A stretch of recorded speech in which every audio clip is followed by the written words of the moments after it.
Like, comment, share, and subscribe. Hit that notification bell in the upper right-hand corner. Follow me on all forms of social media. Check me out at thatdrummerguy.com and enjoy the following presentation.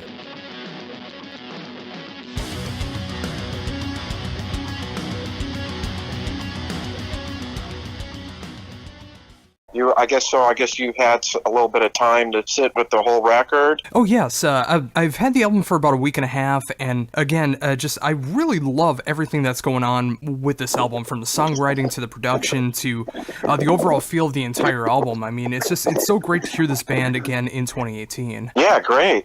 I'm glad that you like it. So, with that said, I mean, how did this all come together? I mean, after all this time to get back together and write this new album? I mean, honestly, it was kind of a fluke. We didn't really. It wasn't like we really planned this all out. It's just kind of like one opportunity kind of it kind of fell into our lap.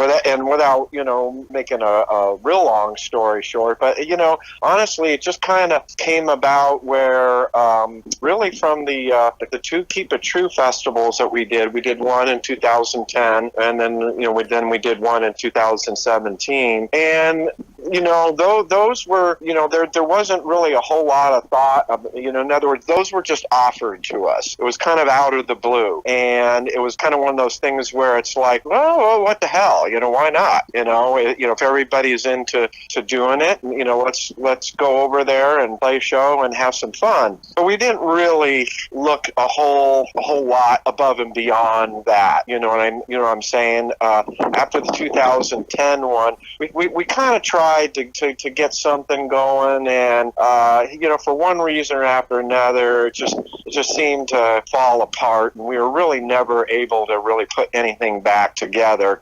But we always kind of, but around that time, we were like, yeah, it got to be great if we could make another record. But we, for one reason or another, we just really weren't able to make that happen. Then we got the offer to play the 2017 festival again, and so we decided, we'll do that festival as well. And then it was just by sheer coincidence that this guy Yap, who's the head of A&R at Nuclear Blast, he happened to be there, and he loved the show, and he came up to me after the show, and we talked a little bit, and he said that he was a fan of the band, and his boss was a fan of the band for 25 years, and let's do a record, and so that kind of got the ball rolling, and we're like, yeah, sure, what the hell. But honestly, we didn't, after that initial connection with Yop, we kind of went back and went back home, and we're kind of like, how are we going to do this? so we really kind of, so that's what I mean by we didn't really have any kind of plan. We've been kind of winging it ever since, and then kind of went from there. Yeah, and it's amazing to see how it did work out that way too. Whether it's just getting together for what could possibly have been just a one-off show, and then several years later being able to do that show again, and then getting an amazing label like Nuclear Blast interested in what the band is doing right now, and then seeing everything come from that as well. It's amazing to see how things can come together like that. Yeah, it's crazy. I mean, who would have guessed? I would have never guessed. If you would have told me that 10 years ago or whatever, I would have said you're crazy, but never say never, Josh, and life is funny. It just sometimes just things kind of come full circle, and luckily we were able to do it, and and there you have it. So yeah. Oh yeah. So when the time eventually came to start writing for this new album, I mean, what was that like for you to get together and start working on these songs? That was kind of that was a weird situation, because we didn't really know how that was going to work, because for the first two albums,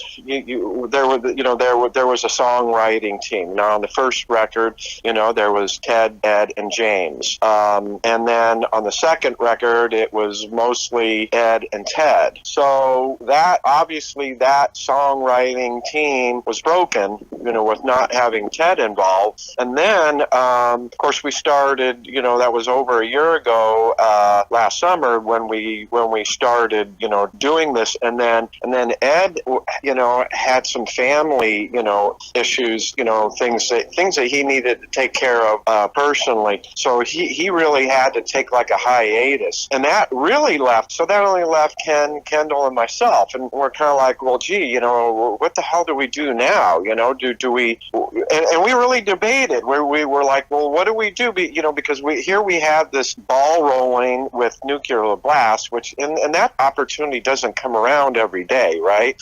And we're kind of like, gee, if we felt if we waited till maybe Ed was ready to come back into the band, that maybe that opportunity would have passed us by. So it was a real dilemma about, hey, do we continue without Ed? And of course, that wasn't something we wanted to do, but we're like, gee, do we try to make this work? And that's what we ultimately decided to do, even though we weren't real comfortable. But we thought, Kendall was writing. He had a bunch of demos that he had written, and Ken had some. So it's kind of like out of the ashes of this, kind of storm with band members leaving, whatever, that this new songwriting team emerges between Ken and Kendall, and I would have never really guessed it. And then of course there was the whole lead singer situation,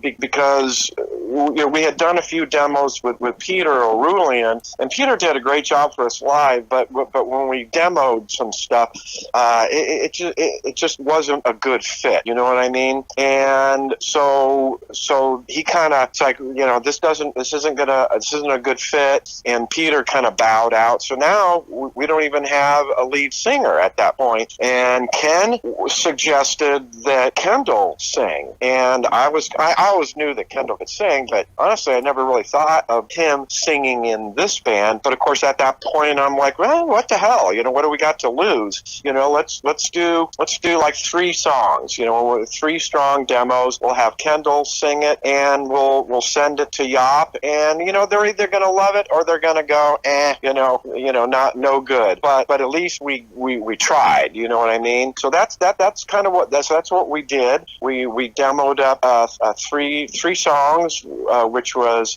Stars Are Falling, We Will Rise, and Queen of Thieves, and we sent that to the label, and they loved it. Matter of fact, they basically signed us off of those 3 songs, which is amazing. Yeah, that is incredible. And it's just, again, it's just like, even though there has been lineup changes and life things that do happen, I mean, it's amazing to see that the 3 of you were able to get together and forge ahead the way that you did. I mean, taking the ideas that might not have been coming to the forefront had it been another incarnation of the band, and just going forward with that, and getting the attention of Nuclear Blast so much that they wanted to sign you immediately after hearing those demos.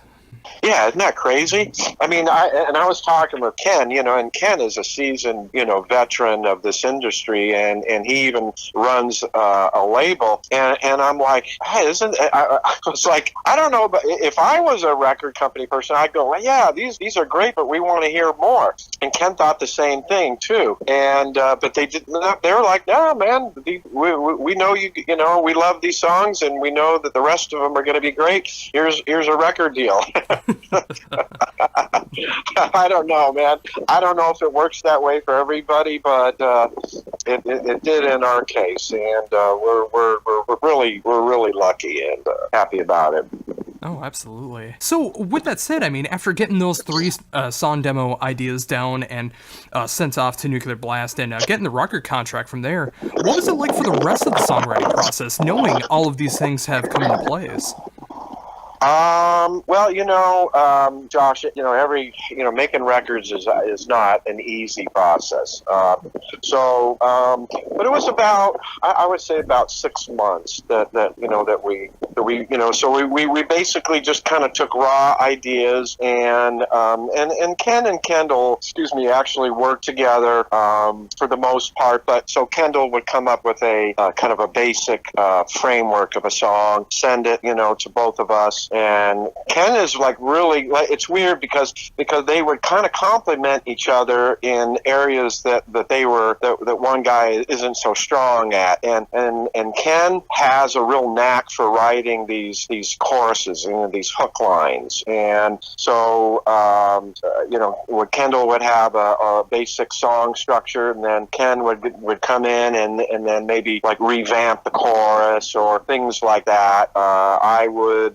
I didn't really do a whole lot. There's only like one song idea that I contributed. Because my writing style really isn't Fifth Angel, but I'm real good at arrangement. So I'd hear a song after Ken and Kendall would come up with all the major parts, but I'd be like, the ending, so I would maybe fix the endings or restructure the endings, or like in Can You Hear Me, I wrote the lead solo section. So I kind of contributed in that way. So between the three of us, and we were really able to just kind of develop the songs, and the words I'm trying to look for, really develop the songs to really round them out in all of the areas. Yeah, and that's such an important thing. I mean, and it goes to really show the power that the band really has when all of you had these strengths and weaknesses in the band, but when you get together, I mean, when everyone has these different ideas, and it can work out for the best, and put together some amazingly powerful songs. I mean, with the contributions of all three of you working on these songs together and getting your strengths really in there for the best, I mean, it really shows off all the different sides and personality of the band while writing some amazing material. Great.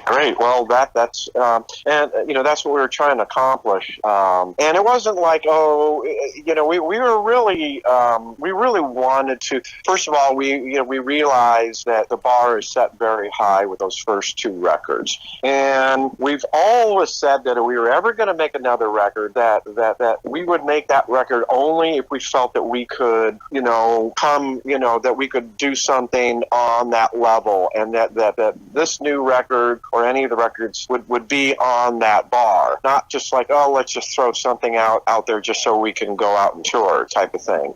It was really important to us that we make another great record, and I think that we did that. And we did the best that we could to try to stay, true to the original sound, but yet come into, the 21st century and have modern production and, something that maybe will attract some younger audience that currently, maybe not familiar with the old stuff. So that was kind of like our goal. Yeah, and I can definitely say from the fan perspective, I mean, you absolutely nailed it. I think anyone that enjoyed the first two albums will be able to find something to really enjoy about this new one, but there is so much that has been new and updated to the sound where it fits so perfectly with the first two albums, but it has its own sound as well. I mean, whether there's some songs that are faster, whether it's some songs that are more melodic or an updated sound, I mean, it feels like a natural progression for the band, even though there has been so much time in between. Yeah, well, that's great. That's kind of what we were doing. Yeah, that's what what's nice about it. I still really enjoy listening to it, and because not every song sounds the same. You know what I mean? There's a lot of variety, and I think when you listen to this, it's not like the second song sounds like the first and the third sounds like the second. They all have a little bit, different kind of feel. And then you have a song like Fatima, which is very, very different. And I love the way that one, flows into the third Secret. And those songs are very powerful. But I still think that we have the straight up traditional type of song. So yeah, I think there's a little bit in there for everyone. everyone. There's got to be something on there that somebody can find and like. Yeah, absolutely. And it caters to so much of what I personally enjoy listening to. I mean, whether it's just like the courses are completely hook driven, whether it's something with the faster double bass that's going on there, you know, the more melodic ballady moments that are going on, the heavier moments that are going on. I mean, just it's a little bit of something for everybody, and I really appreciate that about the album. Great.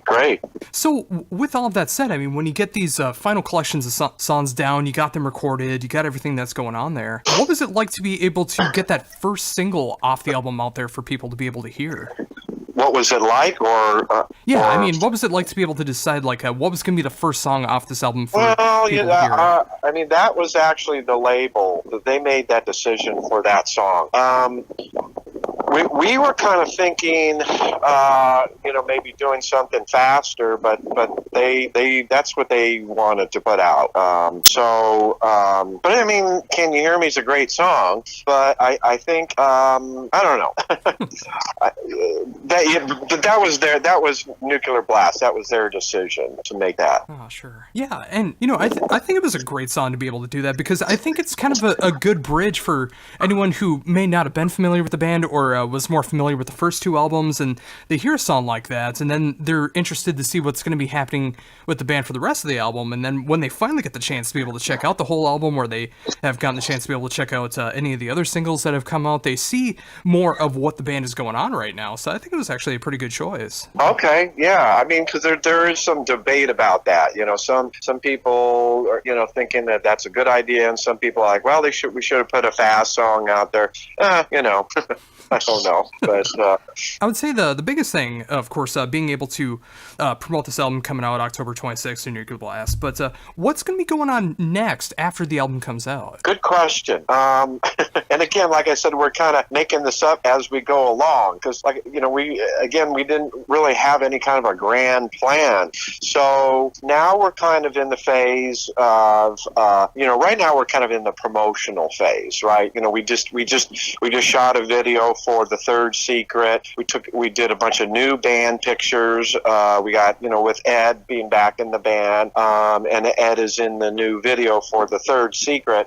So we're kind of in the promo stage, and then once we get all of that done, then I guess we'll kind of be looking at next year to do shows. But we're, you know, of course, and then that kind of proved, you know, there's some, you know, things with that. But yeah, so yeah, we're kind of looking at getting some shows booked and figuring out what we're going to do. And of course, what we're going to do is it's kind of, we don't really know what the demand is going to be. So, but I've been in touch with a booking agency, and we're going to put a plan together to do some touring. I know we have a couple festivals booked already, but yeah, there's still a lot of unknowns. And you know what? For the time being, I think it totally works out, because you can weigh out your options, see how the album is doing, see if there's either festival appearances or possible touring opportunities that could come in the future, and just see what's going to be happening. And until then, you know, just